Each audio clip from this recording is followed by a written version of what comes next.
കേരളത്തിന്റെ പുതിയ മുഖ്യമന്ത്രിയെ കണ്ടെത്താനുള്ള കോൺഗ്രസ് ഹൈക്കമാൻഡ് ചർച്ചകൾ ഡൽഹിയിൽ തുടരുമ്പോൾ വി.ഡി. സതീശിന്റെ പിന്തുണയുമായി മുസ്ലിം ലീഗ്. പാണക്കാട്ട് ചേർന്ന ഉന്നതാധികാര സമിതി യോഗത്തിലാണ് സതീശിനെ പിന്തുണയ്ക്കാൻ ലീഗ് ധാരണയായത്. കെ.സി. വേണുഗോപാലിന്റെ പേര് സജീവമായി പരിഗണിക്കപ്പെടുമ്പോഴും സതീശനായി ഉറച്ചുനിൽക്കാനാണ് ലീഗിന്റെ തീരുമാനം. മുഖ്യമന്ത്രി പ്രഖ്യാപനം നീണ്ടുപോകുന്നതിൽ മുന്നണിക്കുള്ളിലെ ആശങ്കകൾക്കിടയിലാണ് മുസ്ലിം ലീഗ് നിർണായക യോഗം ചേർന്നത്. തിരഞ്ഞെടുപ്പ് വിജയത്തിന് നേതൃത്വം നൽകിയ വി.ഡി. സതീശൻ തന്നെ മുഖ്യമന്ത്രിയാകണമെന്നാണ് ലീഗിന്റെ ഔദ്യോഗിക നിലപാട്. ഹൈക്കമാൻഡ് നിർദ്ദേശിക്കുന്ന ഏതു തീരുമാനത്തോടും പ്രതികരിക്കാൻ പാണക്കാട് സാദിഖ് അലി ശിഹാബ് തങ്ങളെ യോഗം ചുമതലപ്പെടുത്തി. ലീഗിന്റെ ഈ നിലപാടിന് യു.ഡി.എഫിലെ മറ്റൊരു ഘടകകക്ഷിയായ ആർ.എസ്.പിയും പിന്തുണ പ്രഖ്യാപിച്ചിട്ടുണ്ട്. സതീശന്റെ ജനപ്രീതിയും ഭരണപരിചയവും മുന്നണിക്ക് മുതൽക്കൂട്ടാകുമെന്നാണ് ഇവരുടെ വിലയിരുത്തൽ. എന്നാൽ ഡൽഹിയിൽ ഹൈക്കമാൻഡ് പ്രതിനിധികൾ കെ.സി. വേണുഗോപാലിനായി സമ്മർദ്ദം ചെലുത്തുന്നുണ്ടെന്നാണ് റിപ്പോർട്ടുകൾ. ഡൽഹിയിൽ നിന്നുള്ള ഔദ്യോഗിക പ്രഖ്യാപനം വന്നാലുടൻ യു.ഡി.എഫിൽ ഉഭയകക്ഷി ചർച്ചകൾ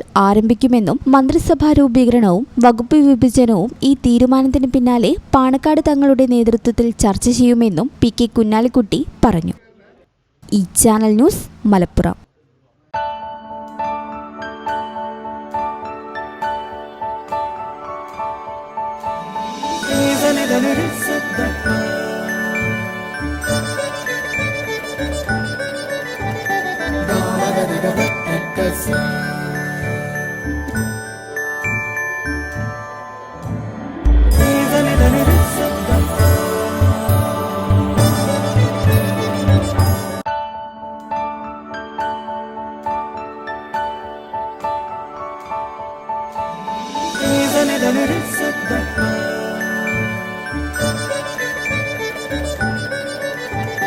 Dama da di da ba